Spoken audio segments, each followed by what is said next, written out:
vamos começar a girar a informação aqui no Giro Fox, lembrando que você pode participar do programa com a gente na hashtag Giro Fox. Tem a enquete do programa de hoje lá no Twitter do Fox Sports Brasil. Ricardo Lai, notícias do Mengão, Lai, é contigo, meu caro. É isso aí, Jackson. São 42 dias sem o Rodrigo Caio no Flamengo, primeiro por Covid-19, né? Foi diagnosticado positivo, depois o edema ósseo no joelho direito e agora a lesão muscular na panturrilha direita. Ele foi cortado da seleção brasileira para os jogos do dia 13 contra a Venezuela e 17 contra o Uruguai, mas não há uma garantia de quando e se ele vai voltar ainda neste mês. É provável que sim, mas vai depender da sua recuperação. O Rodrigo Caio, que atuou pela última vez no dia 22 de setembro contra o Barcelona lá em Guayaquil. Depois disso, o Flamengo jogou 12 vezes. E o zagueiro mais utilizado para substituí-lo foi justamente o Gustavo Henrique. 6 vezes foi utilizado o Gustavo Henrique, que vem sendo bastante criticado pelos erros dos últimos jogos. O Noga foi usado 3 vezes e dessas 3 escalações como titular, 2 foram justamente contra o Atlético Paranaense, o adversário de amanhã. Na semana passada, o jogo de ida da Copa do Brasil e também aquela partida do início do mês de outubro no Campeonato Brasileiro. Então, das 3 vezes que o Noga foi substituto do Rodrigo Caio, foi justamente contra o Atlético Paranaense, o adversário de amanhã pela Copa do Brasil. Ainda não há uma definição do técnico Domenic Torrent disse se ele vai utilizar o Gustavo Henrique, que normalmente vem usando, o Noga, que atuou contra o Atlético Paranaense, ou então o Tuller. Se o Noga jogou 3 vezes, o Gustavo Henrique 6 para substituir o Rodrigo Caio, o Tuller foi utilizado 2 vezes e uma também o Natan naquela partida contra o Palmeiras, o Natan atuando pelo lado direito improvisado e o Otávio pelo lado esquerdo. É com você, Jacques. Valeu, lá. Lembrando, gente, que o Rodrigo Caio, com essa lesão, assim como o Éder Militão, do Real Madrid, que testou positivo para a Covid-19, eles foram cortados da seleção brasileira. E o Tite convocou o zagueiro Felipe, né, ex-Corinthians, hoje no Atlético de Madrid, e o Diego Carlos, do Sevilha, bom zagueiro, convocado pela primeira vez para a seleção brasileira. Ô, Paulo Lima, é um problema realmente o substituto aí do Rodrigo Caio na zaga do Mengão.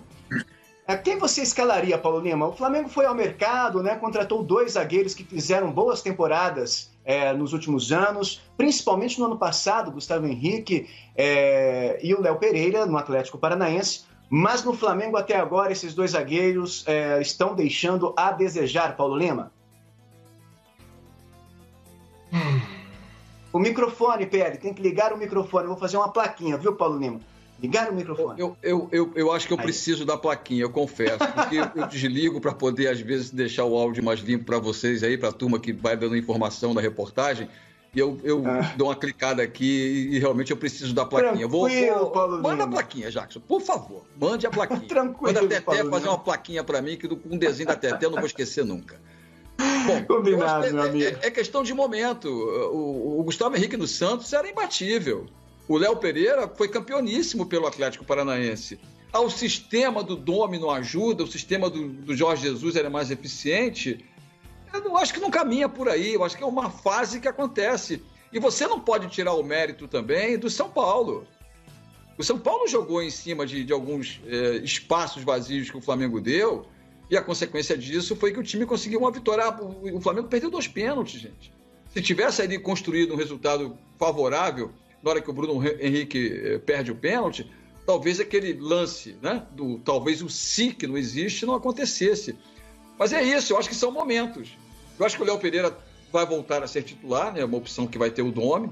O Rodrigo Caio, mais uma vez, está fora. O grande nome da defesa é o Rodrigo Caio. Lembra-se que o Rafinha foi embora e já deu uma desarrumada, né? O Felipe Luiz também vive um altos e baixos ali na lateral esquerda.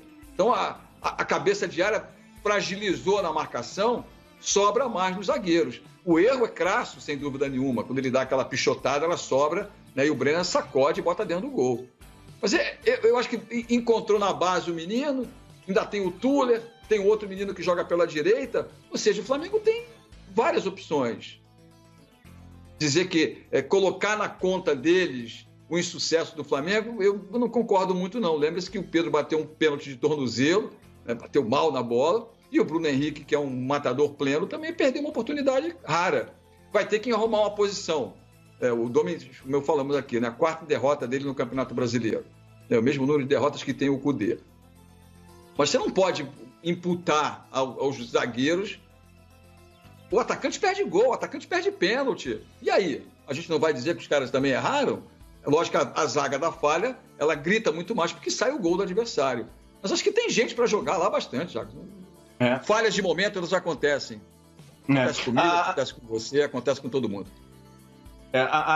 As declarações do Domi após a derrota para o São Paulo incomodaram um pouco. Informação realmente de bastidores aí é que não pegaram muito bem. Tanto que tem uma entrevista coletiva marcada com o vice-presidente de futebol, Marcos Braz. Ele vai falar nesta semana. Se não me engano, na quinta-feira tem entrevista coletiva do Marcos Braz. Eugênio, o que está pegando na zaga do Mengão? Contratou 2 zagueiros. Olha, o Gustavo Henrique foi um dos melhores zagueiros do futebol brasileiro no ano passado, assim como o Léo Pereira. Abriu o cofre o Mengão para contratar esses 2 jogadores e até agora eles não renderam, Eugênio Leal. Vamos lá. Primeiro, assim, uma coisa que bate mal no meu ouvido, e o Paulo vai entender por quê, né? Na quinta-feira vai ter uma entrevista coletiva do vice de futebol. Que de brincadeira. Na quinta-feira. Falei isso ontem com o Jackson aqui. Né? Como assim na quinta-feira? Gente, essa questão da modernidade, né? Na blindagem, na assessoria, muitas vezes contra a imprensa, não assessoria de imprensa, é que realmente me assusta muito, né? Porque o jornalismo é do dia a dia, é de todo dia. Não é de quinta-feira o dirigente se pronunciar sobre um jogo de domingo, porque até lá, né, muita coisa muda, né? Várias coisas acontecem. O Flamengo vai jogar pela Copa do Brasil, aí de repente talvez consiga a classificação e já ameniza um pouco a goleada. Então não é falar na quinta-feira. E o dirigente que é candidato, né? Candidato a vereador no Rio de Janeiro. Então, eu não concordo com isso. Mas vamos lá para dentro de campo. Nós temos no Brasil a mania de individualizar os erros. Sim, erros individuais acontecem. E no caso não só no Brasil, porque o Domi é espanhol, né? E a gente poucas vezes procura analisar exatamente a origem desses erros. Por exemplo, o primeiro gol do São Paulo, sabe quem falha na marcação? O Bruno Henrique. O Bruno Henrique não acompanha a subida do Tietê. Mas o Bruno Henrique tem que atacar. Mas, amigo, tá ok, ele tem que atacar. Então deixa o Tietê sozinho. Por quê? Porque o lateral esquerdo, o Felipe Luiz, teve que fechar na área para marcar o Luciano. Porque o Gabriel Sara, e aí o mérito do São Paulo, que existe muito, o Gabriel Sara ele sai da direita, mas ele não fica parado ali o tempo inteiro. Ele às vezes inverte a posição. E foi aí que, por exemplo, sai o primeiro gol do São Paulo. O Sara sai da direita, vai lá na esquerda e ele obriga o Gustavo Henrique a sair. Quando vem o cruzamento, a bola cortada pela zaga cai no pé de quem vinha pela direita. E quem deveria estar marcando o lateral direito do São Paulo era o ponto esquerdo do Flamengo, que resolve correr depois que o Tietê domina a bola. Aí já é muito tarde. Então, assim, todo mundo fala, o Gustavo Henrique, ele tentou cortar a bola e ficou no meio da área. Tentou cortar, do futebol, acontece. Agora, cadê o Bruno Henrique que não estava acompanhando? Então é um problema desse sistema. O Flamengo, ele foi superado pelo São Paulo porque o São Paulo jogou melhor do que o Flamengo. Isso. Jogou melhor o jogo inteiro. Teve momentos de maior equilíbrio, mas o São Paulo jogou mais bola do que o Flamengo, porque foi mais intenso, porque foi melhor com a bola no pé, ganhou as divididas, ganhou os dribles, ganhou na movimentação, ganhou tudo isso. Então, méritos para o São Paulo.